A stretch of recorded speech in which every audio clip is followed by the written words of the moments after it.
अस्सलाम वालेकुम नाज़रीन। धरती टाइम्स सां गॾु आहियां अब्दुल अज़ीज़ जतोई। नज़र विझंदासीं ताज़ा तरीन हेडलाइंस ते। सांगड़ मां महेश मेहराज जी ख़बर शामिल कंदासीं। सांगड़ गवर्नर कामराज टिसोरी सांगड़ में मुनक़िद 3 ॾींहं वारे तबलीगी इज्तिमा जे इख़्तितामी दुआ में शिरकत कई। सांगड़ जी पुलिस लाइ ग्राउंड में मीडिया सां ॻाल्हाईंदे सिंध जे गवर्नर चयो त मुल्क जी माशी ऐं सियासी सूरतहाल सबबि सिंध में ॿोॾ मुतासिरीन जी जल्द बहाली लाइ ऐं तबाह थियल इंफ्रास्ट्रक्चर जी बहितरीअ लाइ दुआऊं घुरियूं पियूं वञनि। इज्तिमा में आलमन वॾेंग में मौजूदु हुआ।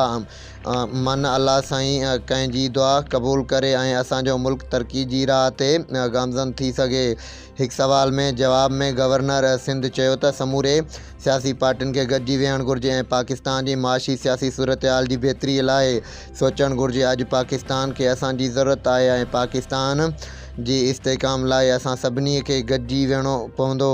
हिकु सवाल जे जवाब में हुन चयो त चूंडियल आइन में ॾिनल वक़्त ते चूंडूं थियणु घुरिजनि ऐं अदालती फ़ैसिलनि ते आइन में ॾिनल तरीक़ेकार मूजिबि अमल थियणु घुरिजे। बाद में सिंध जे गवर्नर इज्तिमा खां पहुतो ऐं इख़्तितामी दुआ में शिरकत कई, जिथे आलमन मुल्की तरक़ी ऐं मुआशी तरक़ी ऐं मुल्क मां दहशतगर्दी जे मुकमिल ख़ात्मे समेत दुनिया जे मज़लूम मुसलमाननि जे मसाइल जे हल लाइ ख़ुसूसी दुआऊं घुरियूं। सिंध जे गवर्नर एॾे वॾे जलसे जी कामयाबी इनक़ाद ते मुंतज़मीन खे मुबारकबाद ॾिनी। इंतख़ाबी दुआ खां पोइ governor Sindh circuit house Sanghar पहुतो। सर्किट हाउस में मीडिया जे नुमाइंदनि सां ॻाल्हाईंदे चयाईं त ताज़ा बरसतुनि ऐं ॿोॾ पाकिस्तान खे ऐं ख़ासि करे सूबे सिंध खे तमामु घणो मुआशी तौर ते मुतासिर कयो आहे, जंहिंजी ॿीहर बहाली में वक़्तु लॻंदो। उन खां अलावा परॾेही मुल्क जे दुश्मन क़ुवतूं बि पाकिस्तान में इस्तेहकाम नथियूं चाहिनि।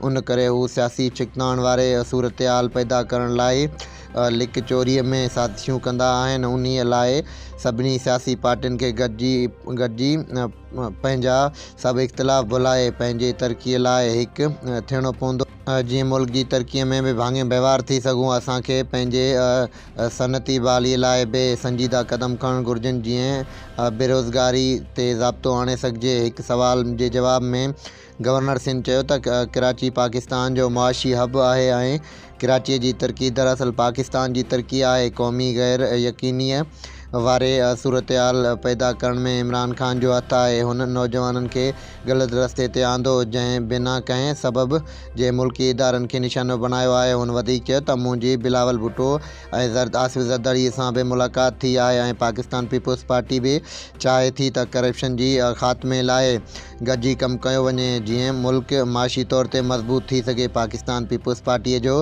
बल्दियाती चूंडुनि जे हवाले सां बि वाज़े मौक़िफ़ हो त चूंडूं थियणु घुरिजनि। कुझु सबब हुआ ऐं MQM चूंडुनि जो बाइकाट कयो। हाणे जंहिंखे कराची जी अवाम कामयाबु कयो, उन्हनि खे घुरिजे त हू कराची जी अवाम जा मसइला हल कनि। उन मौक़े ते अॻूणो सूबाई वज़ीर अब्दुल हबीब बि साण मौजूदु हो।